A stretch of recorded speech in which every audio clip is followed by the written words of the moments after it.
শিক্ষার্থীদের অসহযোগ আন্দোলনের প্রথম দিনে বিক্ষোভ ও সহিংসতা ছড়িয়ে পড়ার প্রেক্ষাপটে মোবাইল ইন্টারনেট বন্ধের নির্দেশ দিয়েছে সরকার। রোববার মোবাইল ইন্টারনেট বন্ধের নির্দেশ দিয়েছে সরকারি একটি সংস্থা। দেশের বিভিন্ন স্থানে ব্যবহারকারী দুপুর ১টার দিকে জানিয়েছেন তারা 4G ইন্টারনেট ব্যবহার করতে পারছেন না।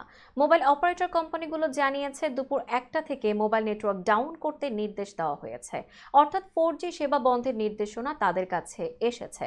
ফলে মোবাইল ইন্টারনেটে ফেসবুক, হোয়াটসঅ্যাপ সহ সামাজিক মাধ্যমগুলো ব্যবহার করা যাবে না। তবে ব্রডব্যান্ড ইন্টারনেট চালু থাকবে বলে জানিয়েছেন internet service providers association of বাংলাদেশের সভাপতি এমদাদুল হক। রোববার দুপুরে একথা জানান তিনি। এমদাদুল হক বলেন, ব্রডব্যান্ড ইন্টারনেট বন্ধ করার কোনো নির্দেশনা এখনো আসেনি, আর তাই মোবাইল ইন্টারনেট বন্ধ হলেও ব্রডব্যান্ড ইন্টারনেট চালু থাকবে। তবে সোশ্যাল মিডিয়াগুলো বন্ধ থাকতে পারে।